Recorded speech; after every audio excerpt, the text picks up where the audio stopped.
The views expressed on Teachavision are those of the interviewee and interviewer and do not represent Screenless Allies as a whole. Each sold separately, batteries not included, a dose assembly required, and other disclaimers on television you've heard all the time apply here as well.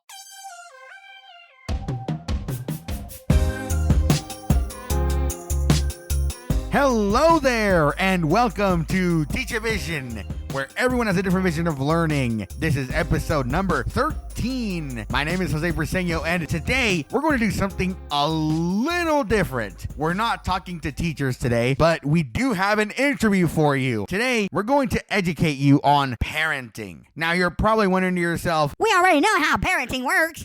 well, we're not just going to look at parenting. We're going to look at blind parenting. No, wait.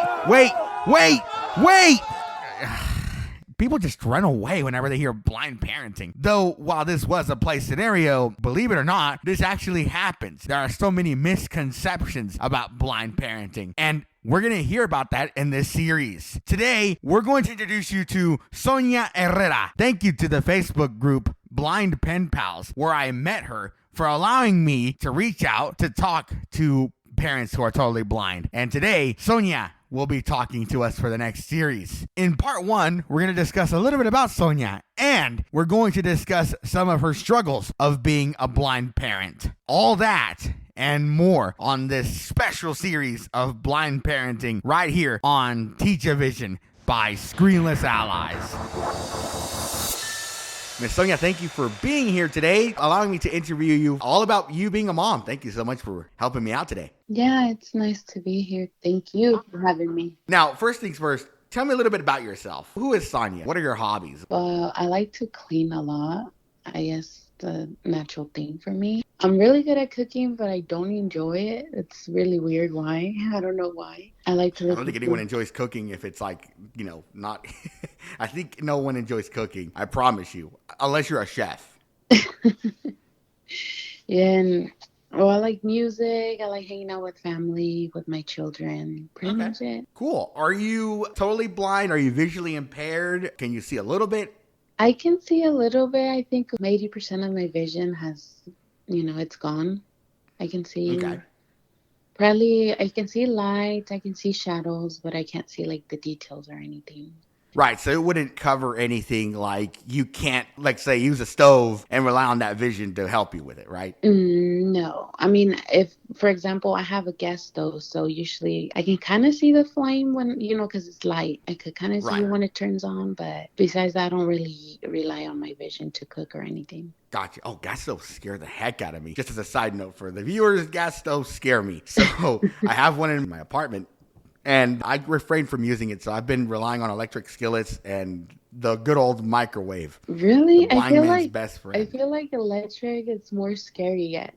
Maybe because the gas, when you turn it on, you can hear the clicking sound, and then when it the flame turns on. Oh, see, that makes sense. Yeah. Though the sad thing is, for my apartment, these complexes was made in the 60s. So there is no clicking sound. So when you turn it on, you'll hear just this I get it. sound. Yeah, that would be scary. It has no clicking sound.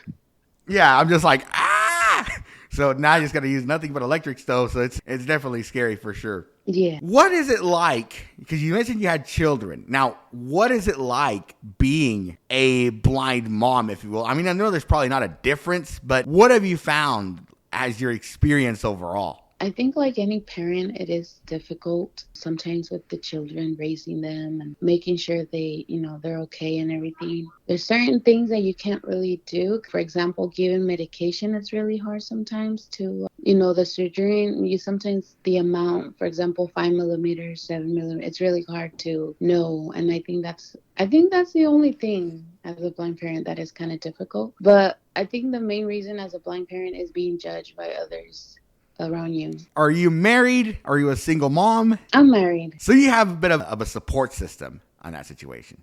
Yeah, kind of. Is your husband totally blind as well? Or is he sighted? No, he is sighted. He does have a condition on his eyes, but he still has a lot of vision. You kind of have the blind and sighted right there, for sure. And I'm guessing, when you mentioned medications, though, in those situations, do you kind of rely on his eyes to help you get medications done? Yeah. I guess that's kind of the upside of having, and I hate to say it this way, but that's kind of an upside of having a sighted counterpart because, for us blind people, it's a little more difficult. So having someone sighted there is a bit more helpful. It's very Now, I'm convenient. not.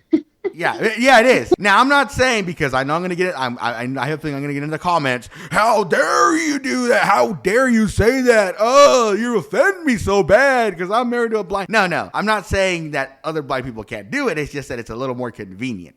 So Yeah, I it mean, just there's helps out. I think there's like, for example, for the medication, there's certain syringes that can stop at certain points at the measurement. Like, I think some stop at 2.5, some at 5, some at 7.5. So I'm pretty sure there's something accessible out there. I just never really tried to look for it because I had my husband that was sighted. So I think, I mean, you can do it if both parents are blind. I'm sure they'll find a way to do it. Let's go back. Let's rewind the clock to the past. Before you became a mom, right? You found out you were going to be a mom. Mm-hmm. What was your reaction to that? What did you find that might be difficult going into that field, Actually, like going into being a mom? when I found out I was pregnant, I was really, really excited, really happy because I wanted to be pregnant. And honestly, at the beginning, I did not think it was going to be difficult. Honestly, it was like the biggest joy of my life. But it started to kind of, become like, thinking about it, it started to like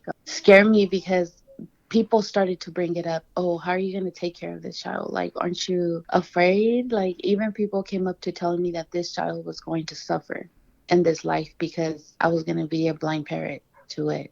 And I mean, it really took a toll on me and my emotional state because I started to believe it at the end of my pregnancy. I started to believe it. I'm like, why am I even doing this? Why am I bringing this child that's going to suffer?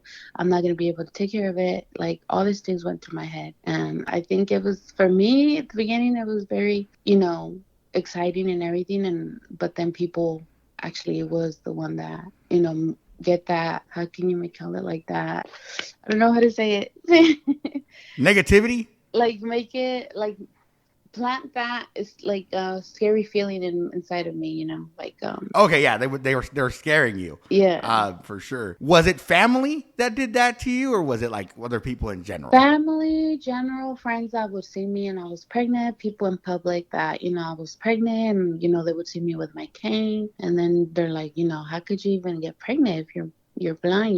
If you can't take care of yourself, why would you bring another child? That's kind of a big misconception. We're pretty capable. There's people out there that they do, like, just because you're a disability, they do see you different. I mean, there was one time this even happened at the WIC office. Supposedly it's for women's, infants, and children's to help you, with the kids, like with the milk and stuff like that, nutritious stuff. And one time I went and I already had both of my children and my mom had gone with me. I have a baby sister. So it was like, my son was like 2, and then I had a newborn, and then my sister was in between, and the worker thought they were all my kids, and she actually started lecturing me how was I having children like this, like that I should stop having children. And I'm like, do you think like they're all my children? She's like, yeah. And I'm like, no, one of them is my baby sister. She's like, oh, I thought they were all yours. I was starting to think like, why is she having so many kids and she's blind? Like, what the hell? You actually answered another question that I had, was what were the negative experiences of being a blind mom? And you answered quite a bit of that. I'm sorry to hear that you had all those situations. Would you say that has improved now that you're older, or do you still get the comment, oh, why are you having another kid? I think it has improved, maybe because they see how the children are doing, that they look healthy, they look happy around me and everything. They have improved. Now I get more like, oh, that's so amazing that, you can do it by yourself. Or I get a lot of questions like, who's your caregiver? Like, who takes care of you guys? It's like, nobody. Like, I live alone with my husband and my 2 children. So, there's nobody taking care of us. You mentioned you had issues with like workers. Did you ever have issues with doctors whenever you were like in the hospital and they were delivering the baby? Did you ever have that situation? No, because we've heard horror stories. Yeah, I heard horror stories too about it, but I never, both the times that I was in the hospital for my deliveries, they were really nice. They never said you can't do this or, why you're doing this. Never. Like, they were really nice, very helpful. I even had one of my doctors asking me like, after you give birth, birth, they ask you like what method of birth control you're going to use not to have no more kids. And I was like, oh, I plan to tie my tubes. And they're like, why? You're so young. I was 23. And then I was like, because, due to my disability, it's really hard having kids. And they're like, well, that shouldn't be a reason. It should be because you don't want kids no more, not because due to your disability, you can't have more kids. So they were very supportive. They never judged me due to my disability. That is awesome. Yeah, we've heard horror stories of like doctors actually calling like child protective services. Yes, I heard that. Like, honestly, trying to get them. I have never had a problem with child protective services or the doctors. Nobody has ever doubted my skills as a mother to them. We heard a lot of stories of, blind couples going in there and then like coming out and realizing that they're going to get a new guardian for the child. And, they kind of do that behind their back. Yeah. And that's just a low blow. I mean, it's horrible. And so I figured I'd ask that question because, unfortunately, there's going to be those issues, when having babies. If y'all think guide dog discrimination is bad, no. Wait until you bring a child into this world, and that's a whole different ball game that you definitely would want to go through on that situation. Thank you for joining us for this edition of Teachavision by Screenless Allies. We'll see you on the next one. Meanwhile, you can check out our website at screenlessallies.com. SCRENLESSALLIES.com. Check out our Facebook. Facebook.com/ScreenlessAlliesOfficial. And most importantly, please tell your friends about us. And if you have any suggestions or comments or questions, you can definitely email those to info@screenlessallies.com. We'll see you next time, and thank you for listening.